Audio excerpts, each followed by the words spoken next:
I'm before else a real Arc Wizard. I ride minds and depart them leaving no traces that lesser fools can find.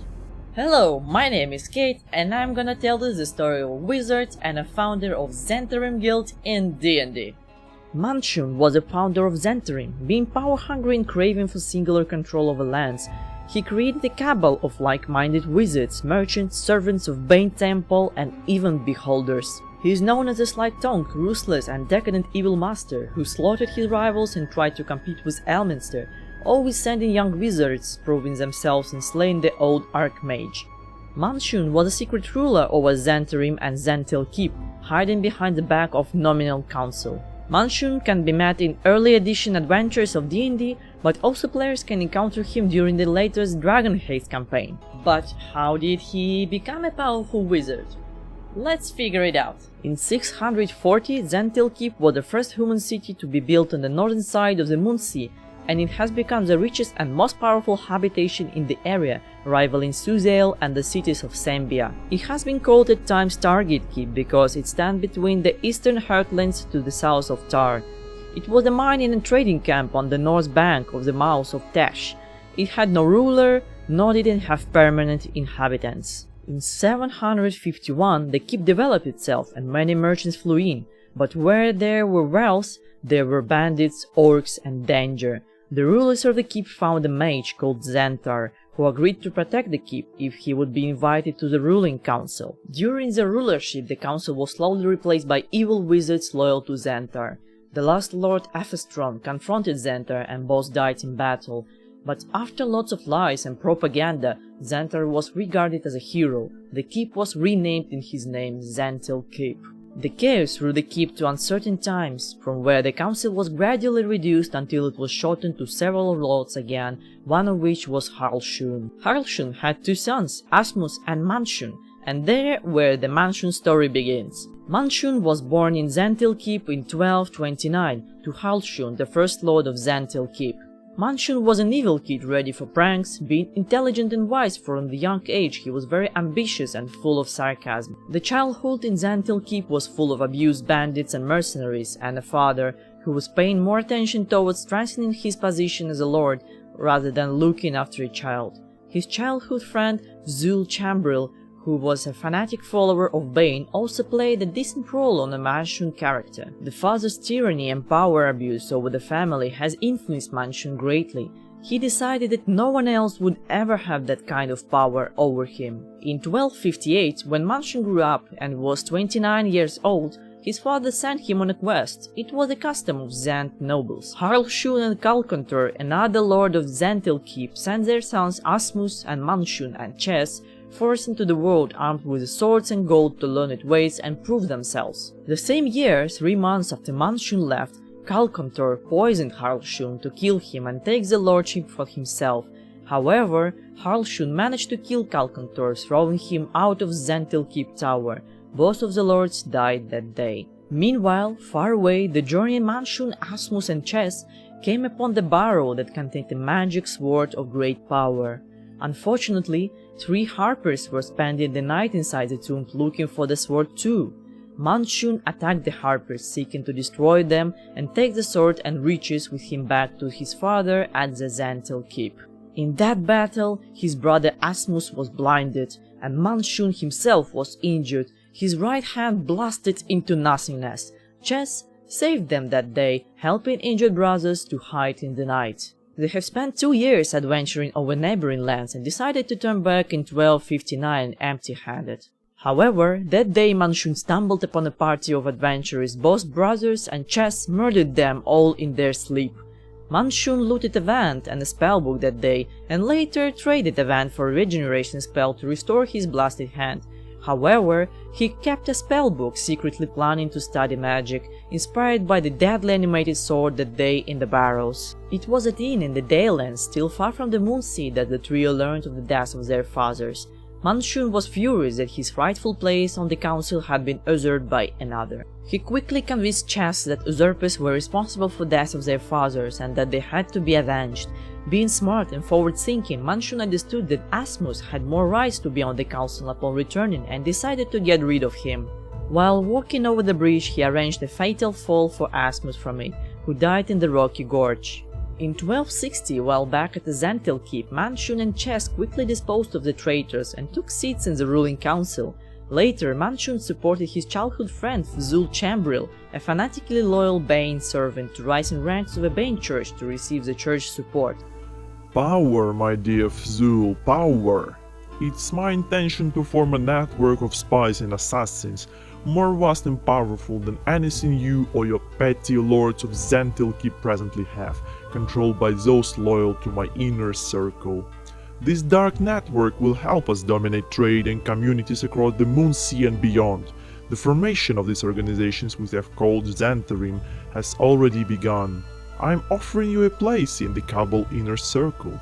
Consider your answer wisely, my friend. The offer will not be repeated. Being at the top of the Zhentil pyramid, Manshoon started to create a secret organization called Zhentarim that would ultimately support him and his rule over Zhentil Keep.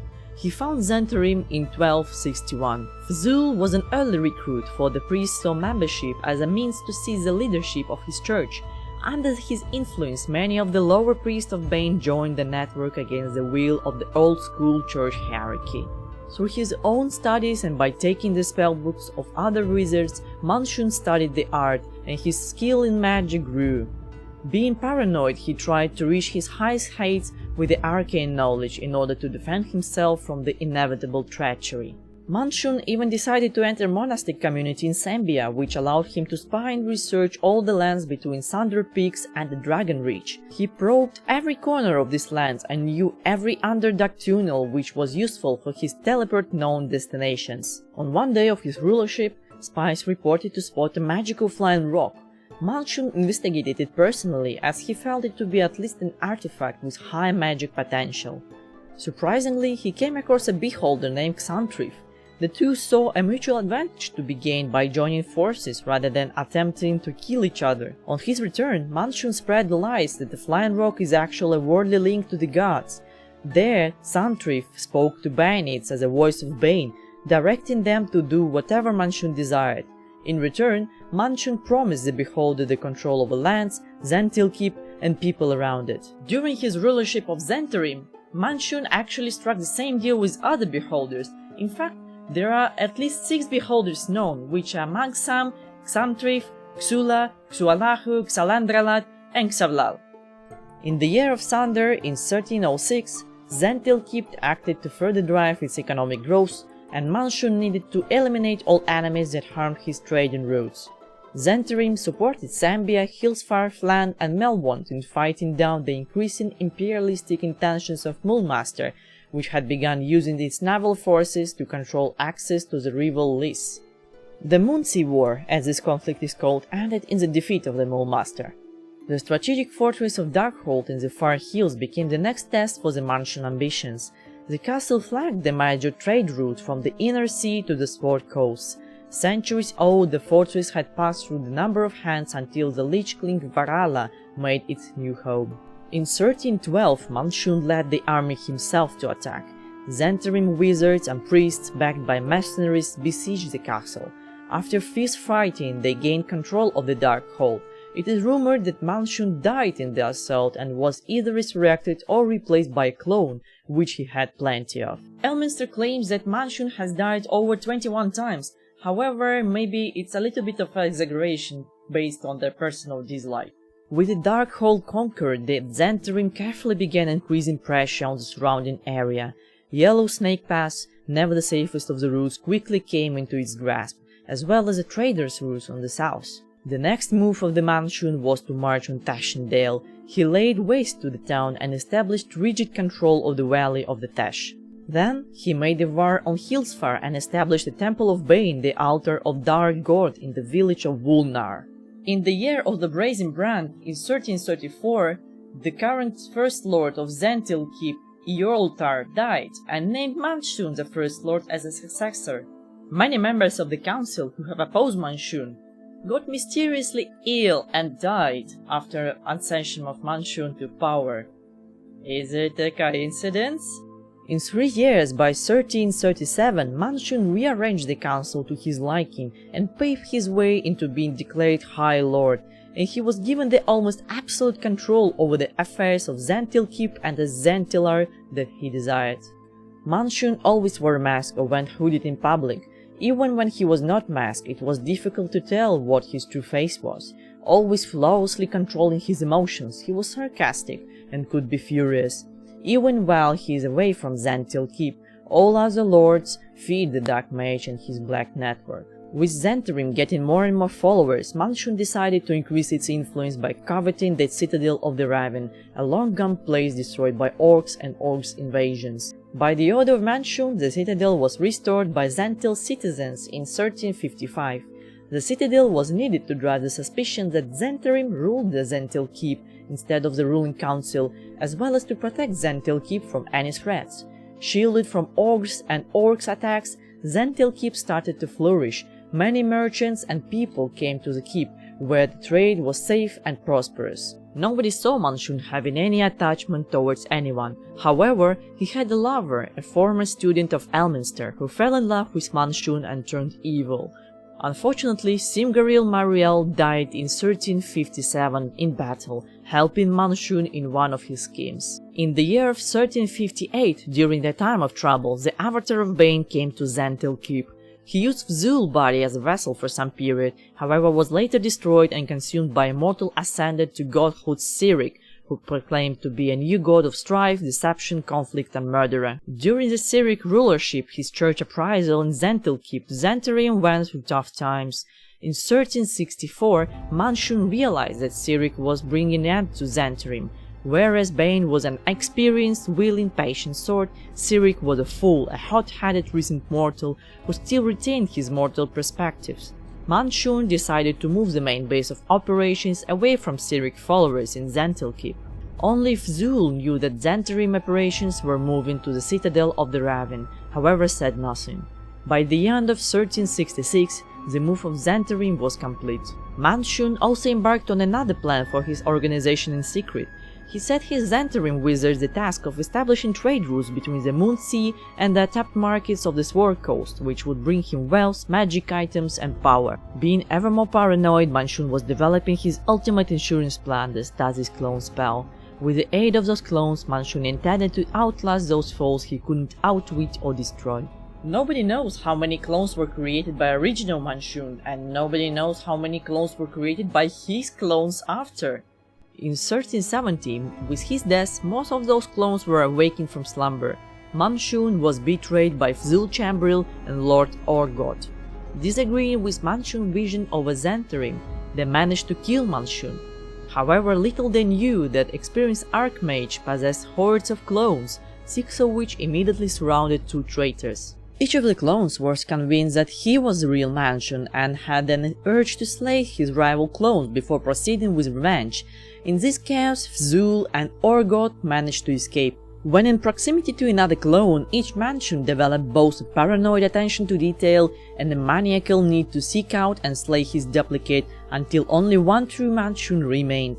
This madness began as an approximate distance of 5 miles, and it grew stronger and more urgent the closer or more numerous the clones were. It is known that after Manshoon's death, 2 of his clones arose in Dalelands, and both independently decided to pay a visit to Elminster of Shadowdale, who was an archenemy of Manshoon because he was the greatest powerful wizard. Clones arrived on the same day, their bloodlust growing stronger and stronger as they were closer and closer to each other. By the time Elminster made it to his front door, he found only 2 disintegrated piles of smoldering ash on his stoop. 2 more clones met each other on the road from Darkhold towards Baldur's Gate and flew into simultaneous murderous rage, hurling spells at one another and destroying a hamlet of innocent in the process. When the guards of Elturiel arrived to investigate the destruction, they found only surviving clone, attempting to flee the devastation by means of his sole remaining flight spell. The riders struck down him with arrows and burned his body. Another clone, which is considered the oldest one and called Manshoon Prime, escaped. After spending months on the run, he collected about a third of Manshoon magic items and used all of his powers and magic to teleport to the Candlekeep, where he traded major ancient manuscripts to First Reader Ulrond, in exchange for asylum. Other clones that mastered their need for bloodlust or were fortunate enough to awaken far from their comrades eventually sought refuge by means of trading spells, magic items, and knowledge.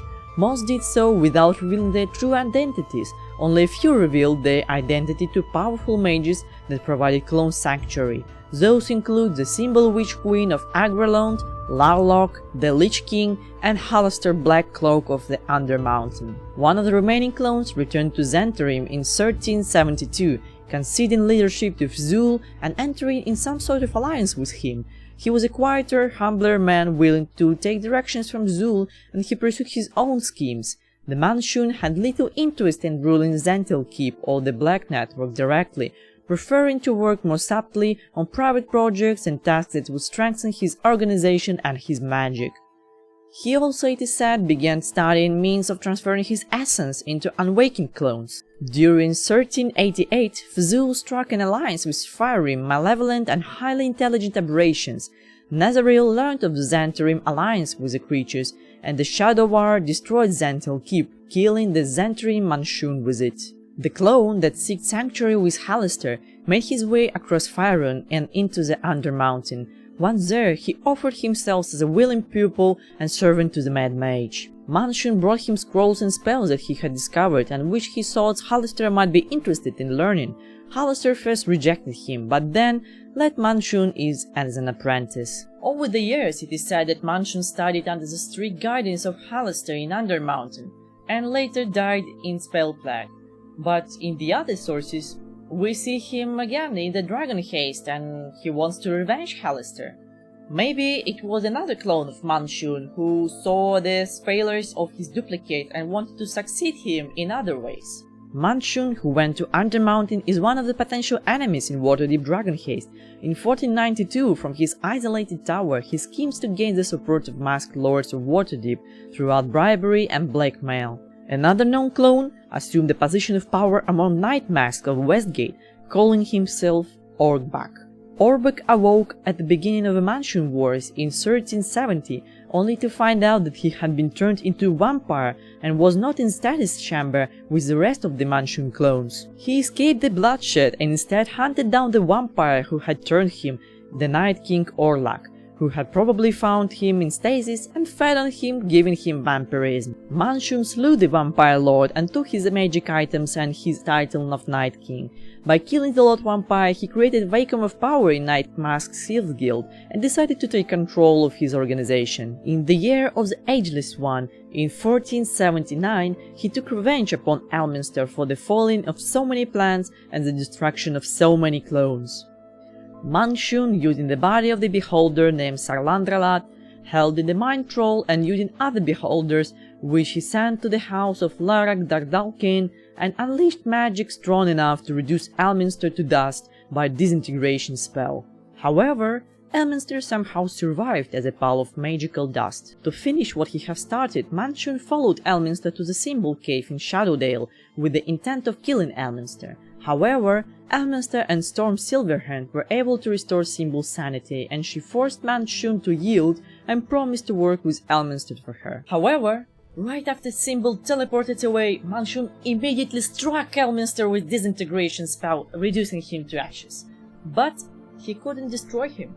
Later, after Mr. returned at 1480, Elminster regained his original body and destroyed for good the vampire Manshoon. Manshoon awakened in his other clone and started to regain his power as a wizard. In 7 years, in 1487, being ready to continue where his former clone left off, the new Manshoon continuously found himself interrupted by external circumstances. A year later, in 1488, Manshoon lost all interest in scheming against Elminster and didn't want a direct confrontation with the Sage of Shadowdale and pursued his other goals. How strong is Manshoon?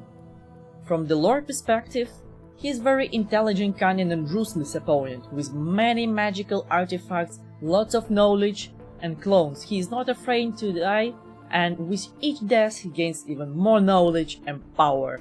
So I would say this is a creature that you don't want to cross paths with. From a technical perspective, in Dragon Heist, he possesses a very extremely strong threat to the low-level adventurers, having a challenge rating of 13 and Robe of Archmagy, and Staff of Power. In early editions of D&D, in the ruins of Zhentil Keep, he is a wizard of level 19 with permanent immunity to magic missiles, with Staff of Magi and 2 9 spell slots. In other editions, he is a human wizard of level 20 and possesses a challenge rating of 25. That seems more right to me. That's all. That's where the story of Manshoon ends, and even if he dies someday, I think we can expect him to return given the number of his clones out there. If you like the lore, please press like and subscribe button, and tell me in the comments below who else you would like to hear about. And see you next time.